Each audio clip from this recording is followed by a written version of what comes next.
오늘 그 첫 번째로 이제 하나님의 나라에 대해서 살펴볼 것인데, 하나님의 나라가 어떻게 형성이 되는지 우선 그거부터 알아야 되겠죠. 이거 마이크 선이 좀 짧습니다.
자, 보이시나요?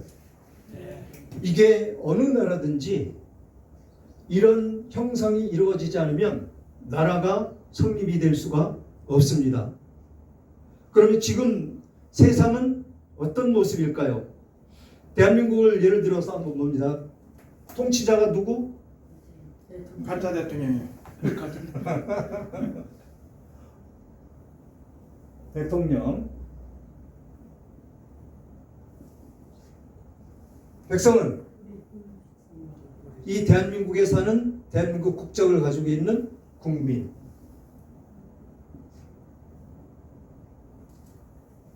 땅.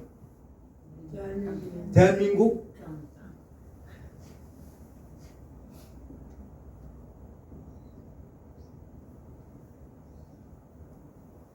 그 다음에 법이 있어야 되죠. 법이 있어야 되는데 우리나라를 예를 들면 무슨 법이 있습니까? 보통 육법이라고 그러죠.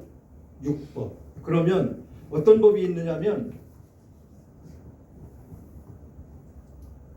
먼저 헌법 1. 헌법. 그 다음에 2.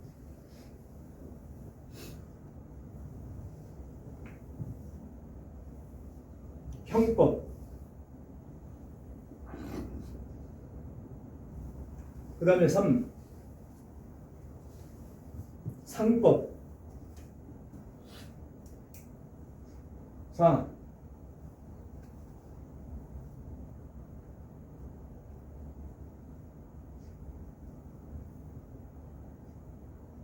어, 3번이 상법이 아니고 민법.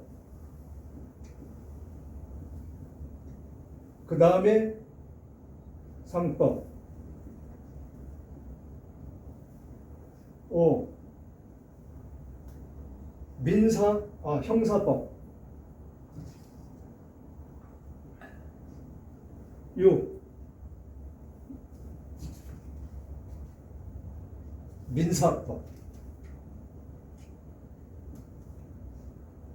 그래서 우리나라는 이렇게 네 가지로 해서 법까지 이렇게 해서 형성이 됩니다.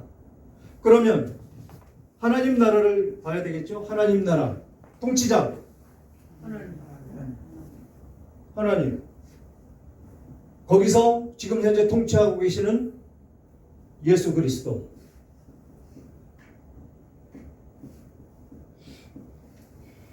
백성. 구원받은 성도.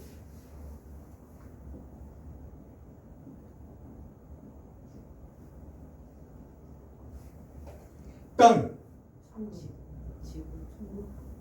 구약에서는 가나안. 우리가 갈 수 있는 곳 천국. 법. 우리들에게 뭘 주셨죠? 성경 말씀. 율례와 법도.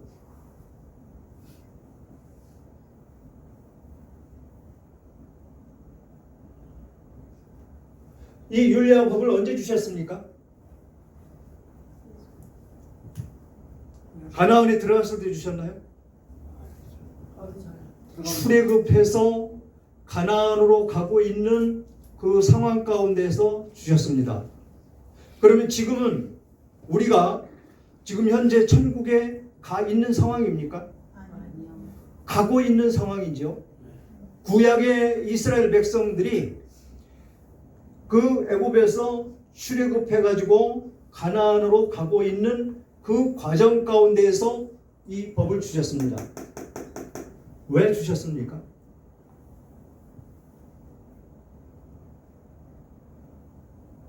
이것을 제정해 놓지 않으니까 어떤 모습이 나타납니까? 엉망진창, 질서가 하나도 없는 것입니다.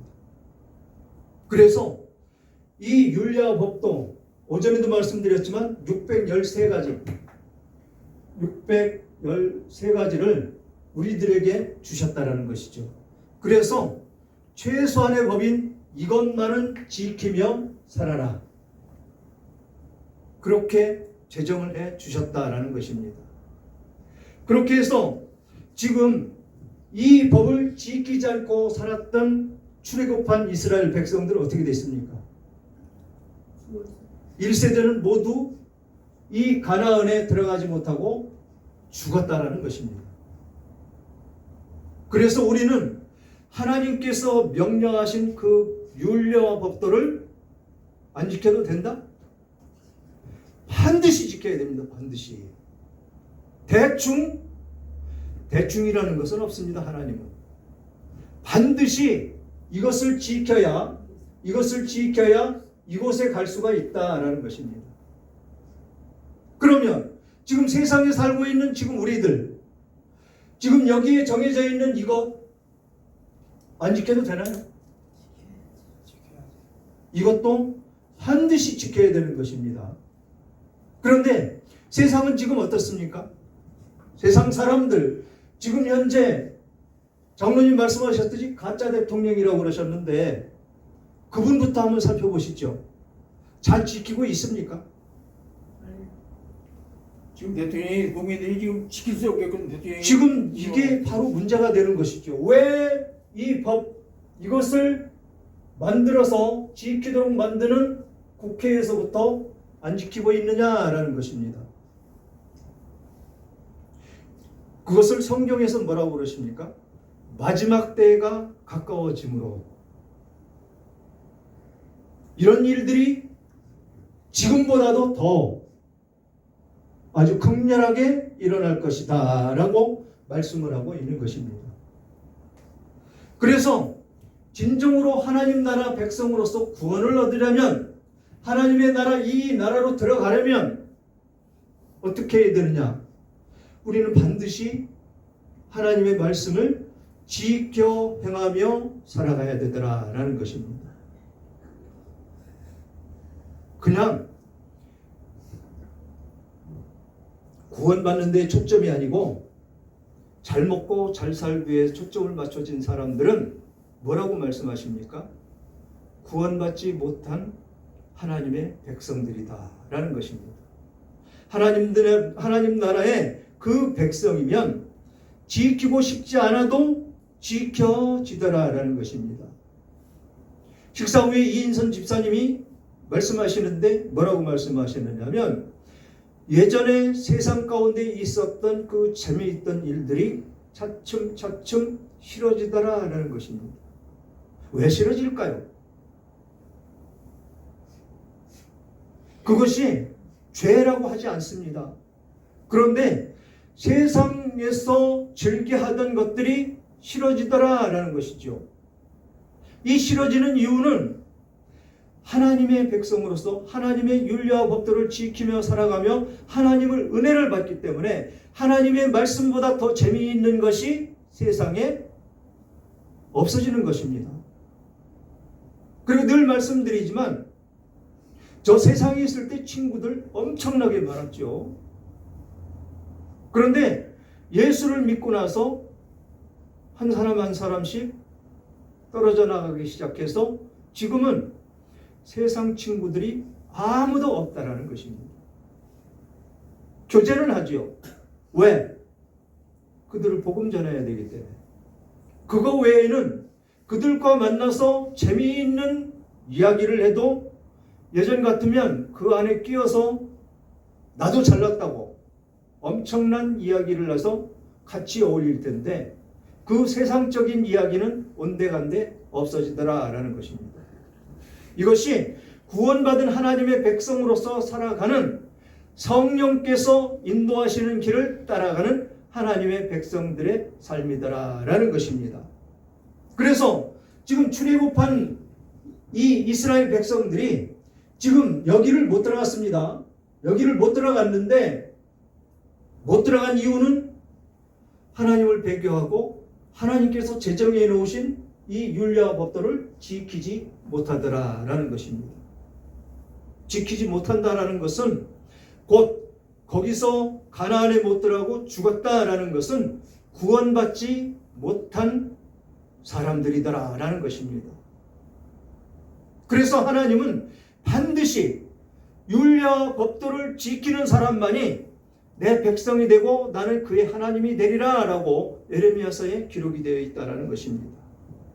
그러면 지금 이 나라 들어가기 위해서 우리는 구원을 받아야 되는데 우선 우리나라 이 대한민국 땅에 백성이 되려면 어떻게 해야 되느냐라는 것입니다.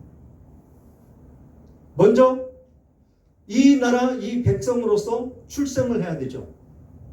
출생. 그 다음에 지금 외국에서 왔습니다. 외국에서 와서 우리나라 국적을 취득하고자 합니다. 그러면 어떻게 해야 되느냐? 귀화하면 됩니다. 귀화. 귀화하는데 시험을 봅니다. 우리나라 언어로. 그래서 제일 첫 번째 그 귀화 시험 중에 애국가 1절 부르기. 애국가 여러분들 다 외우시죠? 네. 그리고 우리가 가장 외우는 것이 무엇입니까? 하나님을 찬양하는 찬송. 그렇죠? 그리고 애국가는 국가의 행사 있을 때 이 나라에 속해 있기 때문에 이 나라에 따라서 법에 따라서 애국가도 불러야 됩니다. 그런데 찬송가보다 하나님을 찬양하는 것보다 하나님을 높이는 것보다 이게 우선이 되면 안 되죠. 지금 중국에 가장 문제가 되는 것이 무엇입니까? 예배를 드리는데 하나님께 드려야 되는 찬양 대신 그 나라 국가를 하게 한다는 것입니다. 하나님을 높이고 하나님을 찬양하는 곳에서 그 나라의 통치자를 높이고 찬양하게 한다는 것입니다. 그래서 공산주의는 있어서도 안 되고 있을 수도 없다라는 것입니다. 그런데 그 공산주의들은 왜 그 통치자가 독재주의로 이끌어가기를 원하느냐라는 것입니다. 그것은 자기의 권력을 위해서, 자기 권력을 유지하기 위해서, 자기 권력을 영원토록 이끌어가기 위해서 하나님을 높이고 찬양하면 안 됩니다. 오직 자기의 통치자. 지금 북한의 누구요? 김정은. 중국의 시진핑. 그런데 우리는 자유롭게 예배를 드리며 누구를 높이고 누구를 찬양합니까? 하나님을 높이고 하나님을 찬양을 하죠. 이 나라 대통령인 이재명을 찬양하고 높이라고 하지 않습니다. 왜 그럴까요? 종교의 자유화, 하나님께서 주시는 그 자유, 그것을 우리는 누리며 살아야 되더라라는 것입니다. 그리고 두 번째는 한국어 능력평가를 하는데 그렇게 어렵게 이 능력 평가를 하지는 않습니다. 그리고 이 자유민주적 우리나라 법으로 제정되어 있는 이 법, 육법, 이것을 기본 질서, 이것에 대한 기본 질서를 잘 지키고 있는지 그 소양을 봅니다. 그리고 국민으로서의 기본 소양, 그리고 국민으로서의 자세, 4대 의무. 4대 의무 무엇이죠? 첫 번째, 국방 의무. 그 다음에 교육의 의무. 그 다음에 근로 의무. 일을 해야죠. 일을 해야 살지 않습니까? 그 다음에 납세 의무. 이것이 충족이 되면 외국에서 온 사람이라 할지라도 대한민국의 시민권자로서 그 국가의 백성이라는 것을 취득하게 된다는 것이죠. 그래서 외국에서 온 이 사람들이라 할지라도 귀화를 해서 이것을 거치면 대한민국 국민으로서 칭호를 받습니다.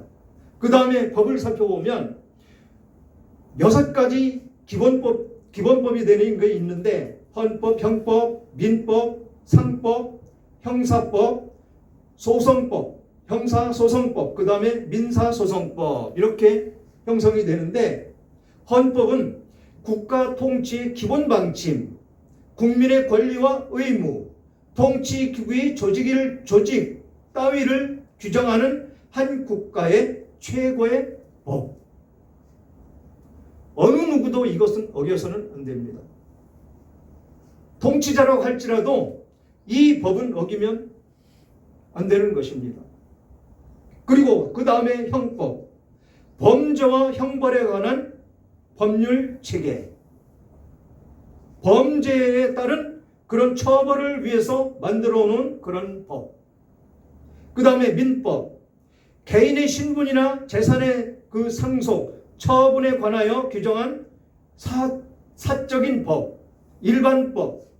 그래서 민법에 그 법전까지도 나와 있다라는 것이죠. 그 다음에 상법, 장사의 이치, 장사하는 방법, 사업하는 방법.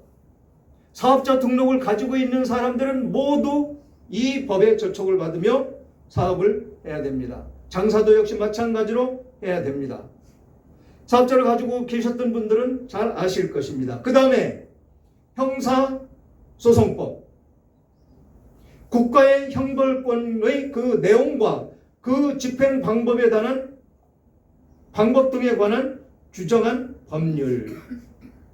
형사적으로 잘못된 부분이 있으면 이 법이 잘못되어 있습니다 라고 소송을 법원에 제기하면 이것에 대한 그 모든 것을 조사해서 그 법에 따라서 처벌하는 그런 규정이다라는 것입니다.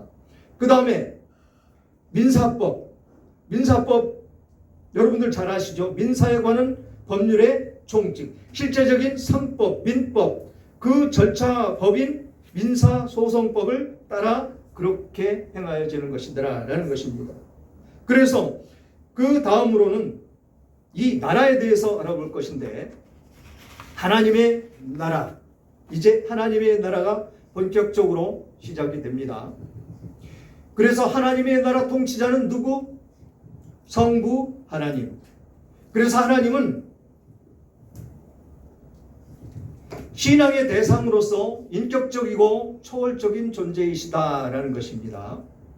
그래서 우리가 믿는 이 기독교에서는 하나님은 유일신으로 천지를 창조하시고 영원하시며 인류와 만물을 섭리하시고 다스리시는 분이시다라는 것을 믿으시죠, 여러분?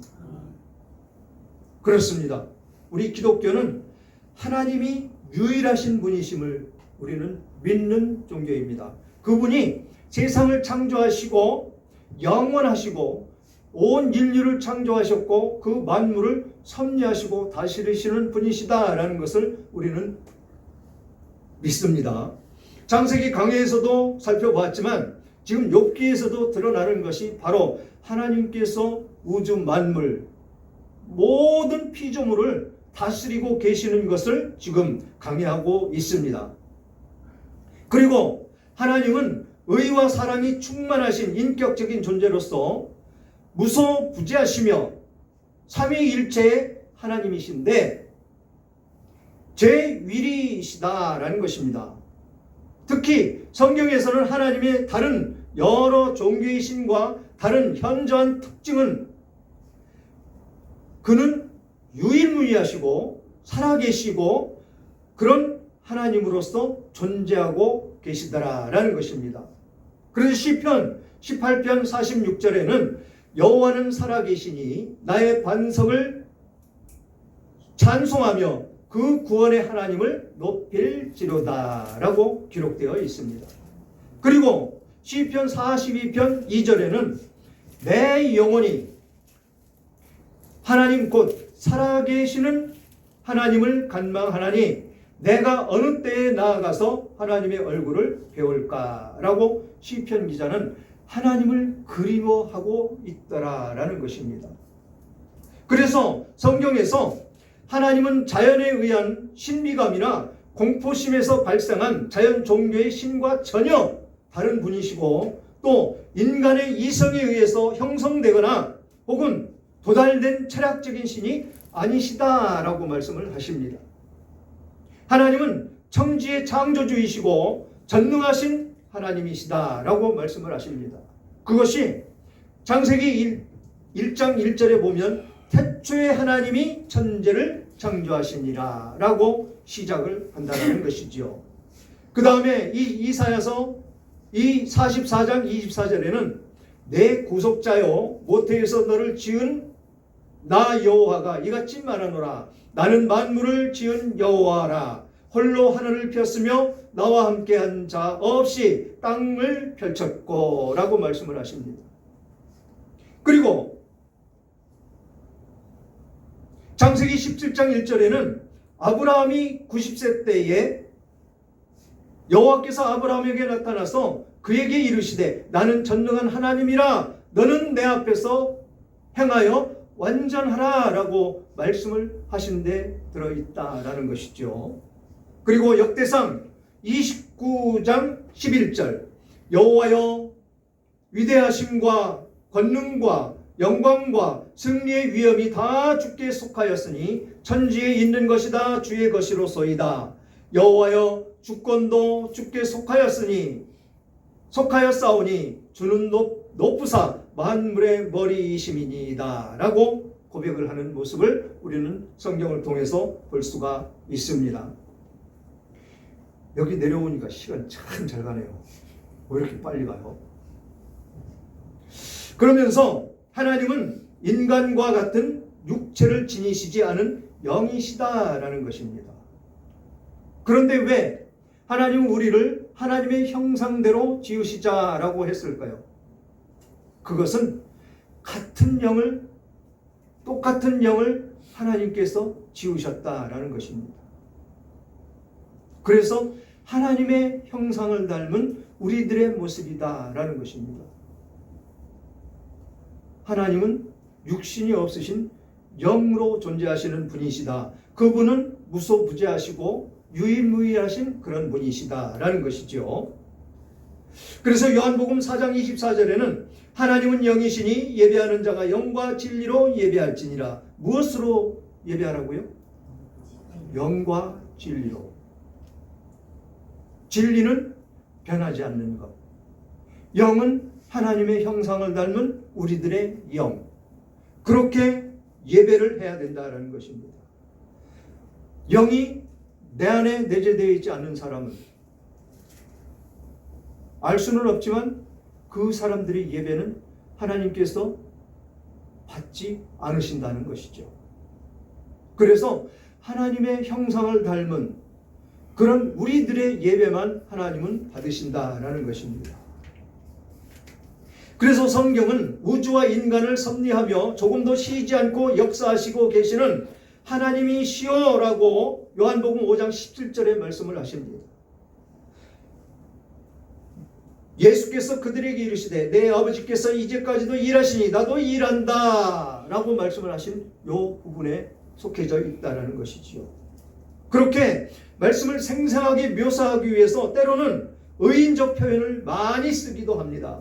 그래서 출애굽기 15장 17절에는 주께서 백성을 인도하사 그들을 주의 기업의 산에 심으시리이다. 여호와여 이는 주의 처소를 삼으시려고 예배하신 것이라. 주여 이것이 주의 손으로 세우신 성소로소이다. 그리고 신명기 11장 12절에는 내 하나님 여호와께서 돌보아 주시는 땅이라. 연초부터 연말까지 내 하나님 여호와의 눈이 항상 그 위에 있느니라. 누구를 위해서? 구원받은 하나님의 백성들을 위해서. 하나님은 불철주야 연초부터 연말까지 하나님의 눈이 항상 우리들의 위에 계시다라는 것입니다. 이것이 구원받은 하나님의 백성들의 복이다라는 것이지요. 그러면서 온 세계 만물에서 구별되는 지극히 높으신 분이시며 인간의 온갖 능력을 초월하시는 거룩하신 분이시다라고 증거를 하고 있습니다. 그 성구가 사도행전 7장 48절. 그러나 지극히 높으신 이는 손으로 지은 곳에 계시지 아니하시나니 선지자가 말했다라고 기록되어 있습니다. 그리고 출애굽기 3장 5절에는 하나님이 이르시되 이르러 가까이 오지 말라. 내가 선 곳은 거룩한 땅이니 내 발에서 신을 벗으라 라고 말씀을 하셨습니다. 그리고 시편 47장 8절 47편 8절 하나님이 뭇 백성을 다스리시며 하나님이 그의 거룩한 보좌에 앉으셨도다 라고 말씀을 하십니다. 이 거룩하신 하나님이 동시에 그 자신을 인간에게 친히 알려주시고 교제를 원하신다라는 것입니다. 그냥 주관하고만 계시는 것이 아니고 여러분들과 함께 교제하기를 원하신다라는 것입니다. 그래서 인간의 역사 속에서 혹은 피조세계의 그 뜻을 나타내심으로써 구원의 의를 이루시는 것이다 라고 성경은 말씀하고 있다는 것이죠. 그래서 인간이 하나님을 아는 것은 믿음에 의해서 그 믿음에 의해서만 이루어짐을 말씀하고 있다라는 것입니다. 그래서 그는 반드시 그 신앙의 대상이 되어야 된다라고 말씀을 하고 있습니다. 오늘 여기까지만 하겠습니다.